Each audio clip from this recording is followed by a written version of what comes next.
এবারের বাজেটে কালো টাকা সাদা করার সুযোগ রাখা হয়নি বলে দাবি হিসাব নিরীক্ষকদের সংগঠন আইসিএবির। বাজেট পরবর্তী সংবাদ সম্মেলনে সংগঠনটির পক্ষ থেকে বলা হয়, বাজেটে মূলত বৈধ পথে উপার্জিত অপ্রদর্শিত টাকা করের আওতায় আনার উদ্যোগ নেওয়া হয়েছে।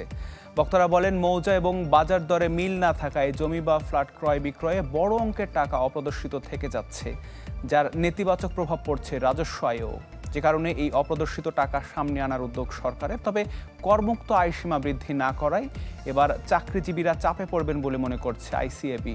একই সঙ্গে কর্পোরেট কর হার 25% নিচে রাখার দাবি তোলে সংগঠনটি।